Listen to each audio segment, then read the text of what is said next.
Hi, this is Emily Freitag. I'm the co-founder and CEO of Instruction Partners. Hi, I'm Christina Gonzalez, and I am the Director of ELA with Instruction Partners. We are excited to bring you part 2 of our video series on literacy. In our first session, we talked about what's sometimes called the learning to read, the foundational skills. And in this video, we're going to be talking about language comprehension, or the reading to learn side of literacy. Christina, so glad to dig in with you this morning, and I will hand it over to you to tell us what we know about how children read to learn and what that means for our unfinished learning approach. Thanks, Emily. I'm excited to talk about it with you today. So this illustration is Scarborough's reading rope, and it depicts the research-based science behind how an individual learns to read. In part 1 of the reading series, we talked about the foundational skills of reading shown here in the orange strand. The foundational skills, however, are not the only work that must take place to become a skilled reader. Let's take a look at the blue strand that represents language comprehension.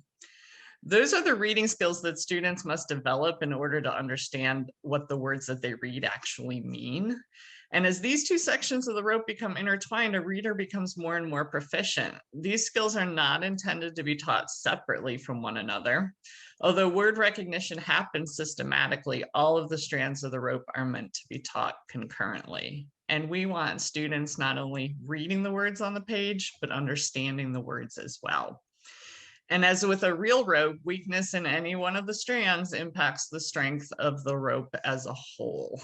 Today, we're going to take a look at how these skills, building background knowledge, vocabulary work, fluency practice, and syntax work, show up in high quality instructional materials. We're going to look at a grade 10 unit from Odell Education. These are a research-based route to supporting all students in accessing grade level text, and particularly our students who've been most impacted by unfinished learning. To do this work, school leaders and teachers need to open up time in the pacing guide to strategically and intentionally build background knowledge, promote vocabulary development, support students' fluency, and help students untangle complex syntax. We don't want the time filled with crossword puzzles and figurative language dictionaries. These are research supports that will advance learning for all students and for our focused students in particular. If students can decode, these are often the barriers that stand in the way of them being able to access a text. We have specific guidance documents for each of these that we'll share in our Unfinished Learning Toolkit on July 23rd. But these supports are particularly relevant now because COVID has limited students' exposure to high quality text. It's disrupted background knowledge building sequences and the depth and breadth of vocabulary acquisition that students normally experience. And it's reduced or eliminated normal life experiences that would help students build their own background knowledge. And as always, our learning remains grounded in complex grade level appropriate text. Similar to the process we took for prioritizing math content, planning for language comprehension instruction also takes a 3-tiered approach, starting with adjusting pacing guides to build an additional time for teachers to provide the supports that students need within the daily lessons. We're not going to dive deeply into year-long planning because the guidance is also provided in the Unfinished Learning Toolkit. However, I do want to name the 8 main considerations that schools want to take when they're prioritizing modules or units.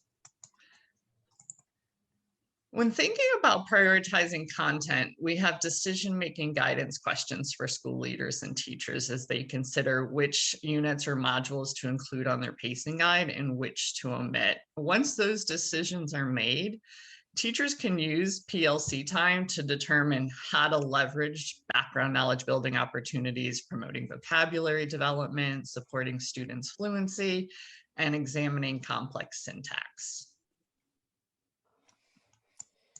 So, Christina, let me just make sure I'm marking something before we go forward. So I heard you talk when you talked about the Scarborough's rope. It was clear to me like, okay, all of these threads have to come together. So while we have to attend to foundational skills, and we talked with Julie a bunch about how that needs to be targeted and progressive and really systematically taught, um, it sounds like you're starting to say, we're going to move forward into grade level text when it comes to the reading to learn side. So there's not the same stop, go back approach that we did here in foundational skills. But that we are going to need to embed additional time so that we can attend, in particular, I'm hearing, to these 4 things: to background knowledge, vocabulary, fluency, and syntax. And I know you're going to explain what all of those are in a second. Is that the right Exactly. takeaway? Exactly, Emily. Those are the skills that usually are barriers to students when they're accessing text if they've already mastered the word recognition and the phonics part of it. These are the things that stand in the way of kids being able to get into the meaning of the grade level complex text. So that's why we're focusing on those 4 things. Okay. But based on the different pilots we've done and all we know about how students kind of read to learn, you would want to go straight into grade level complex text, even if there was disruption in your 4th, like missing a 4th grade unit. We don't go back and teach that 4th grade unit. We go straight into the 5th grade unit, but we're building in time to support some of these key underpinnings. Absolutely. We want our kids accessing grade level text, and we want to move forward with grade level instruction. And because in ELA, the standards are so cyclical, it's easy for teachers to go ahead and catch kids up when they need it rather than dip back into previous grade level materials. Okay, so I don't need to do the 5th grade version of main idea before I can start on the 6th grade version of main idea. Absolutely not. You might just need to provide some support for students to access the grade level text. And that's what we're going to talk about today. Great. Okay, thanks. So what I want to zoom in on today, as I just shared with Emily, is how teachers can support students' language comprehension once they have the additional time built into the pacing guide. They'll need to gather data to determine the right supports and identify focus students. And by focus students, I'm talking about students who need the greatest support to access the content that's being taught relative to their classmates. So focus student identification can and will be dynamic for the teacher. The frequent collection of data will help the teacher identify in any given moment which students need the most support and which supports they need. And we are going to take a look at how that works today. So let's think about the Odell Education grade 10 units. In order to do the work of building background knowledge, promoting vocabulary development, fluency, and examining complex syntax, school leaders and teachers must think about what content to prioritize over the course of the school year. So grade 10 begins with a foundational unit, then teachers can choose from the 5 development units, and then the year ends with the application unit. So teachers and school leaders would apply the decision-making process that we have outlined in the year-long plan to establish a pacing guide.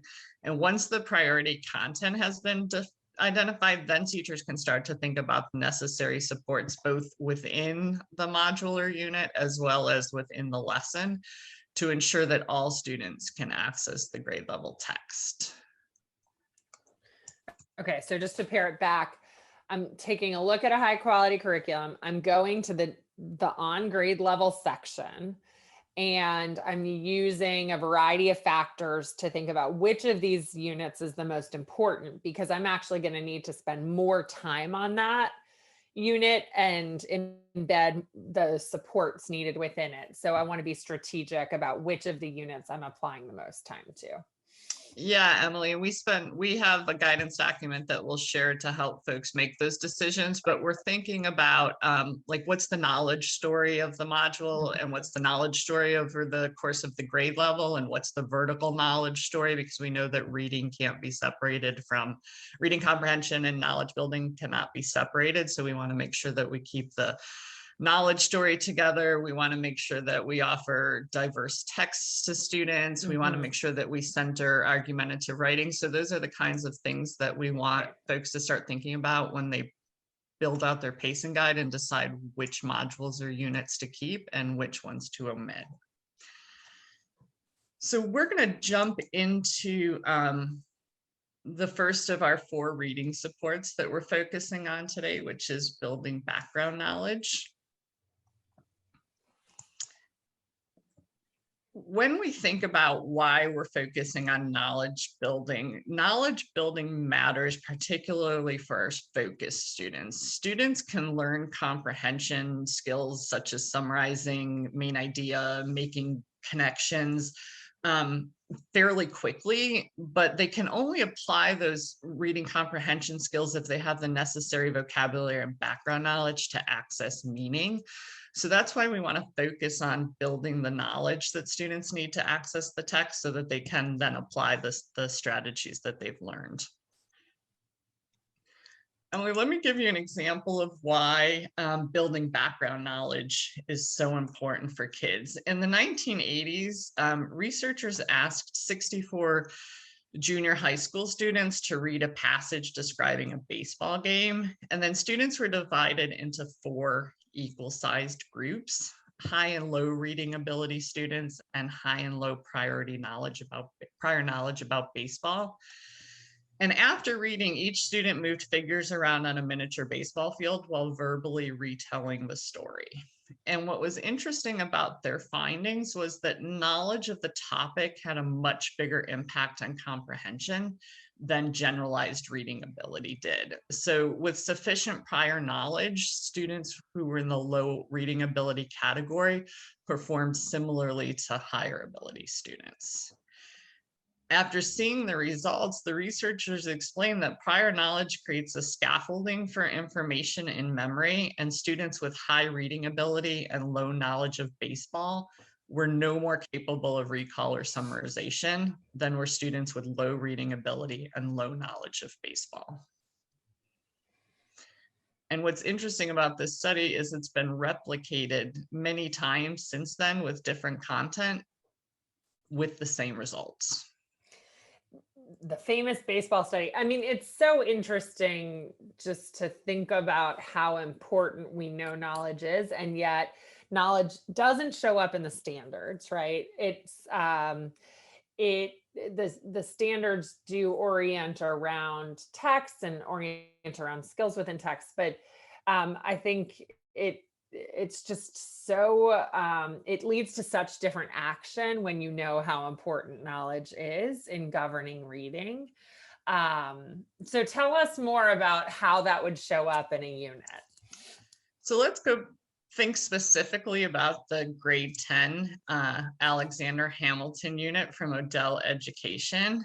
So given the importance of background knowledge to reading comprehension, that's a support we're recommending for students. So let me give you an example.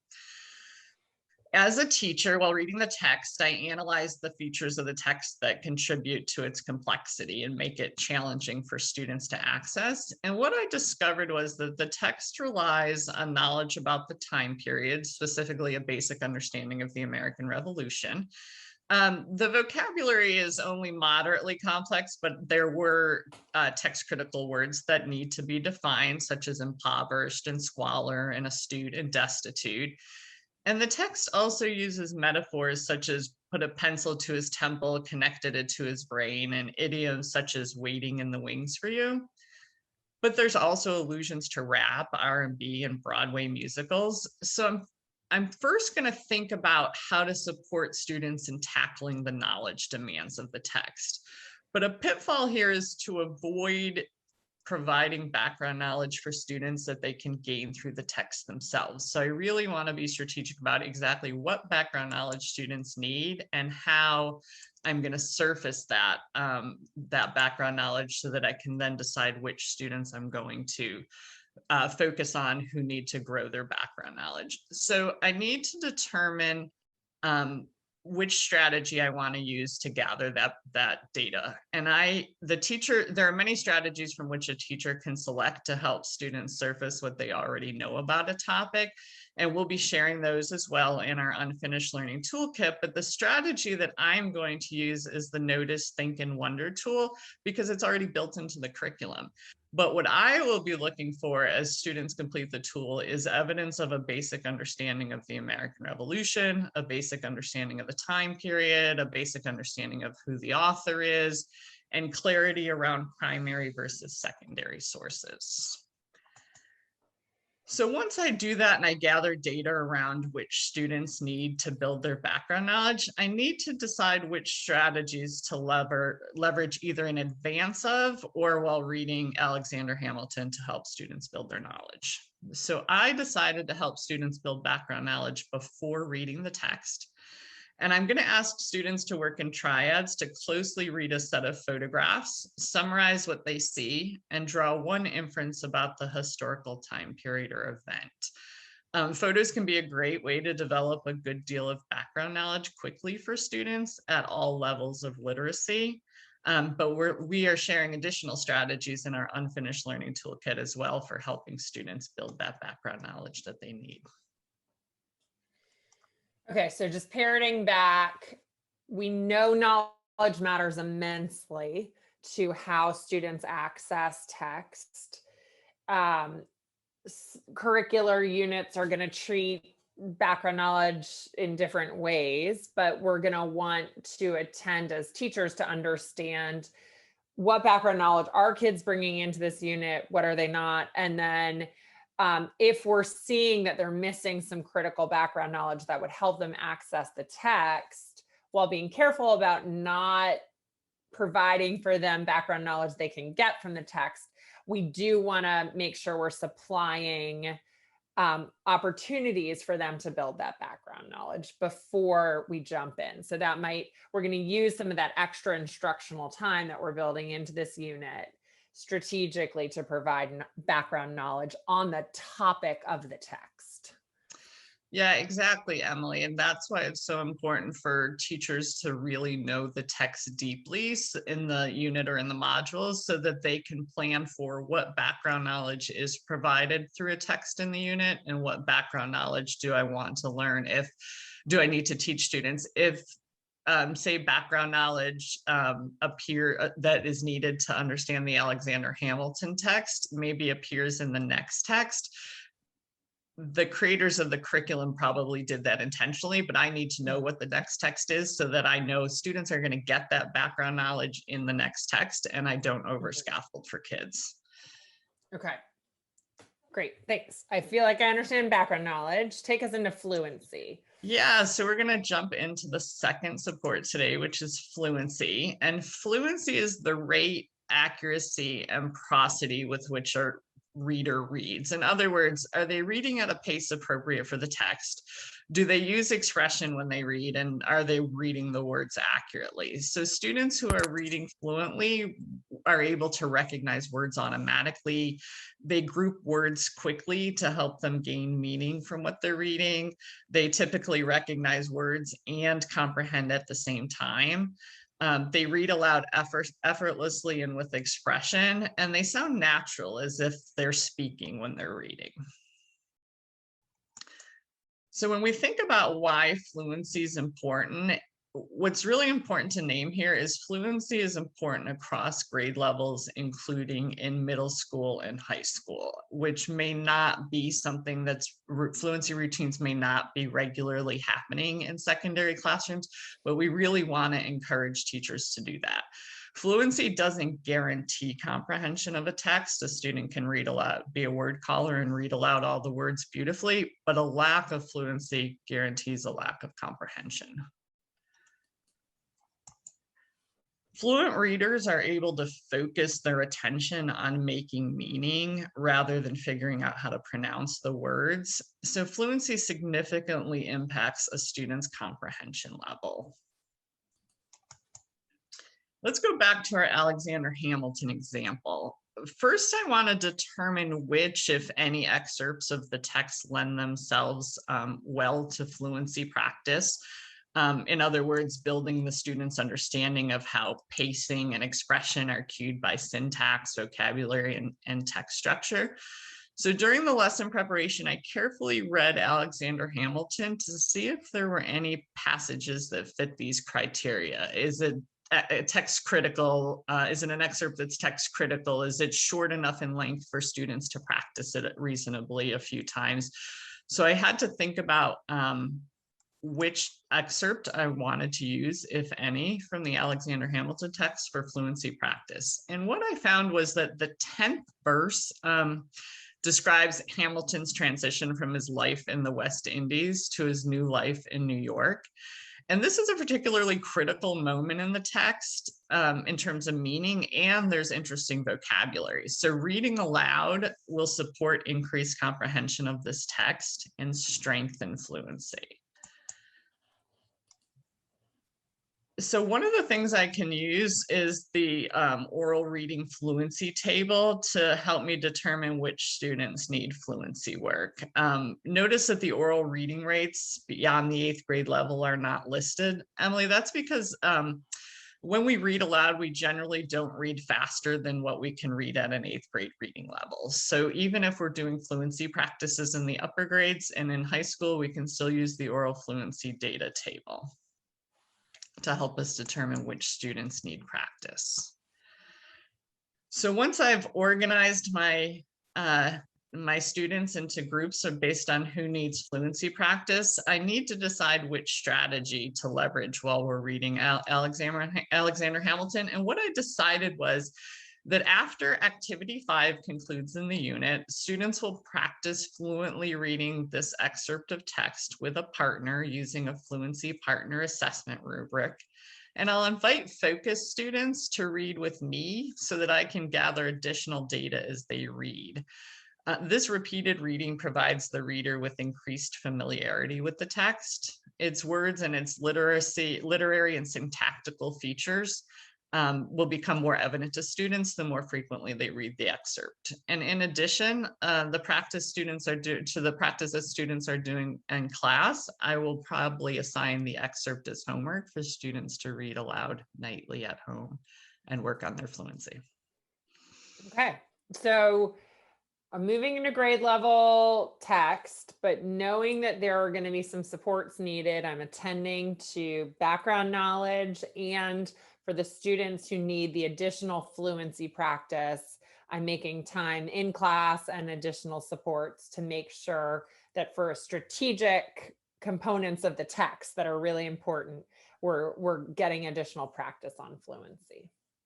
Yeah, Emily, and what's important to think about here is that a student can be a disfluent reader at any given moment, just like an adult reader, and their background knowledge can influence how fluently they are reading a text. So all of these things are working together.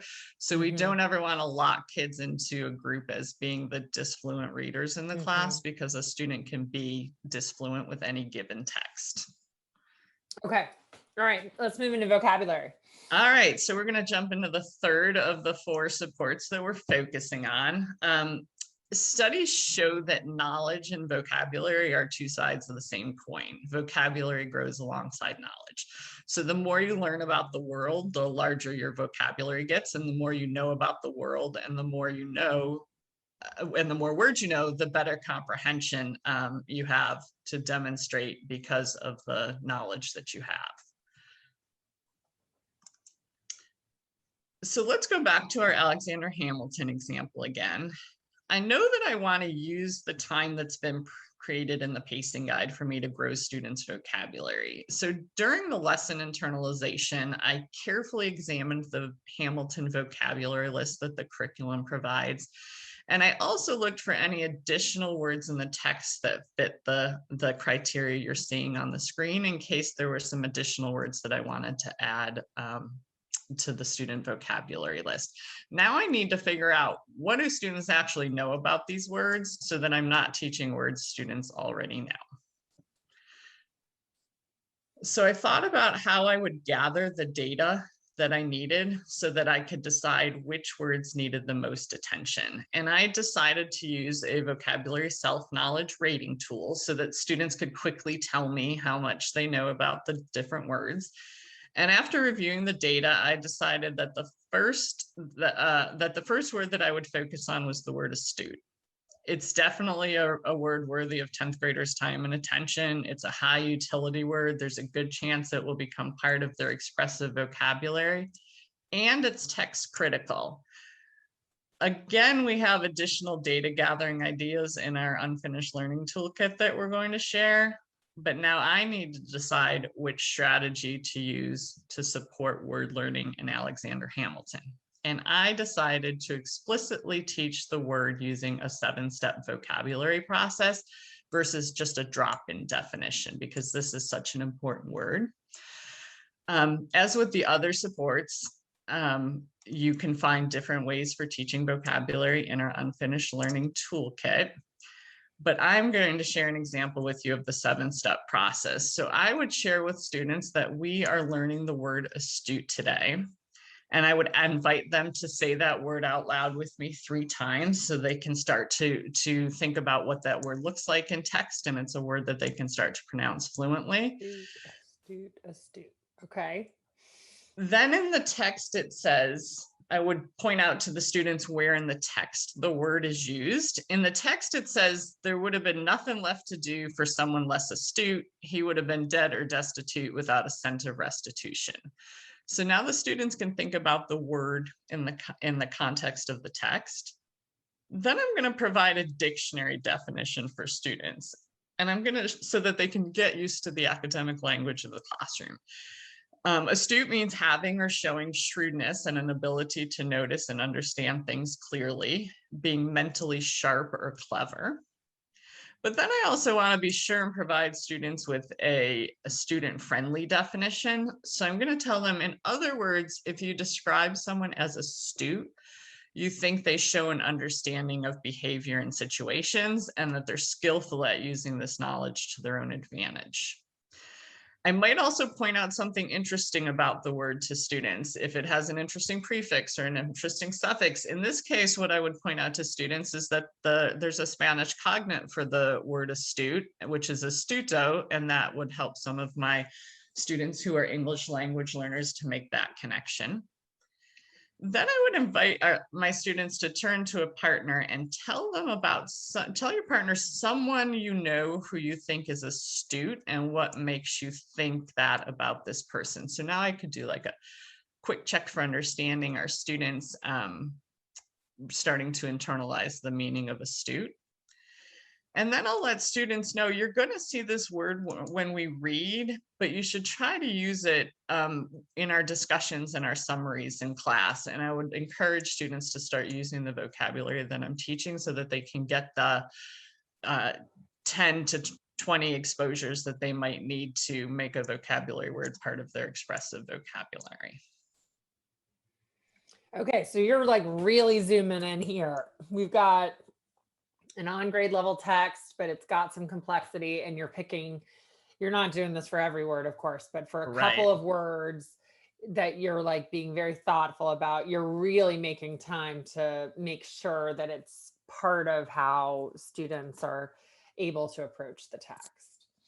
Absolutely. I don't have time to do these kinds of strategies with every word, so I'm going to pick the ones that are really worthy of students' time and attention, but I'm also going to use the self-knowledge rating tools so that I can see, this word is text critical. And if students have no understanding of that word, it's really something we need to clear up before we dive into the text, or kids are really going to be lost about exactly what type of person Alexander Hamilton was if they don't understand that word.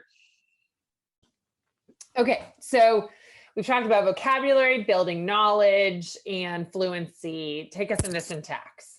Yeah, so we're going to jump into the last of the 4 supports that we're talking about today, which is syntax. And syntax is knowing the types of sentences, conjunctions, and punctuation, such as commas, colons, and semicolons, that can help a reader understand how a sentence works. And knowing the functions of those words and phrases and clauses can help the reader understand why a sentence is long and complex, and understand how the syntax works to create overall meaning in a complex text. So it's important that kids get the idea that the way a sentence is written can contribute to its meaning. So there's a substantial difference between the syntax of spoken language and that of written language. So Emily, if you think about the language that you and I use when we talk to each other, it's very different than the language we might encounter in an academic text that we're reading. So learning syntax and sentence structure helps students clarify meaning within and between sentences. And studies have shown that there's a close relationship between an individual's syntactic awareness and their reading comprehension. So let's go back to our Alexander Hamilton example. The Odell unit actually recommends an excerpt of text worth studying for syntax. And what they invite students to do is to examine the lines from actually the same excerpt of text that we were practicing fluency with, starting with "there would have been nothing," to the part of the text where it says, "in New York, you can be a new man." And working as a whole group, students review the definition of independent versus dependent clauses, which is a 10th grade standard, and the punctuation that's used to separate them, commas and coordinating conjunctions and semicolons and periods. And then students are actually asked to rewrite the lines into prose to change or deepen their understanding of the plot or the character. So that's one example of a strategy that you can use to examine complex syntax with students, and some high quality instructional materials provide that guidance for teachers. But if not, we are sharing additional strategies in our unfinished toolkit to help teachers tackle syntax with students. Okay, I have to admit, I'm just sort of overwhelmed right now, because it is like there's so much complexity to how kids read, right? There's so many strands of the rope going on all at the same time. And I'm getting the gist from what you're talking about, that you can explore a lot of that in any given text, right? Like even just this small excerpt from this one unit has plenty of opportunity for deepening and for practice in different ways. So I'm certainly getting the gist of like, okay, go for the harder or the on grade level text and like really get some juice from it, right? Like look at it from different angles, and that we're going to be able to hit a lot of standards by doing that. We're going to be able to practice a lot of different aspects, and I'm going to like deepen my understanding. I'm just also a little bit daunted by the number of things that teachers are going to have to sort of assess for. I use the word assess like to include just observing students' conversations and looking at their work and asking kids what they know about different words. But there's a lot to attend to, I guess, that I'm feeling. Does this feel practical? So Emily, there's two things here. One is that's why it's so important that teachers know their text really well and they know what's contributing to the text complexity. Because if vocabulary is not contributing to the text complexity, let's not worry about that support. If there's not an interesting excerpt of text with some syntactical features that you want to examine, let's not worry about syntax. So it's all about the teacher really knowing the text well, and teachers really knowing their students well, so that I can decide during my module internalization process or during my lesson preparation process, and I can really think about what's making this text difficult for students? And that's the support I want to hone in on. We definitely don't want to suggest that all 4 of these supports are necessary for every student for every text, because that is what you're describing would be really overwhelming. It's really important that teachers deeply know their text and what contributes to its text complexity, because that will be the jumping off point for which supports are my students likely going to need. Okay. Okay. So lots of threads that need to come together. And again, I'm also noticing a pattern across a number of these content disciplines videos where there's a lot at the unit level, it feels like, really understanding that given text, how it builds in the unit. Is that a safe takeaway? Yeah, absolutely. I think there's some of these supports that you can plan for proactively, but others are going to be reactive, and they're going to be like in the moment responses to student understanding.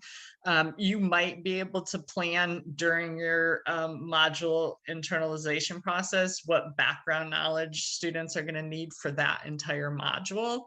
But for vocabulary, you might not know until you're into the text that students are struggling with particular vocabulary in the text. So some of them definitely you can plan for during the module internalization process, and others just sort of pop up during instruction. During teaching, which is why you need more time to be able to respond as those needs emerge. Absolutely, because the pacing guides even in really high quality curriculum are super rigorous, and we don't want teachers to feel like they just have to jump from one text to the next as fast as they could to get to the finish line.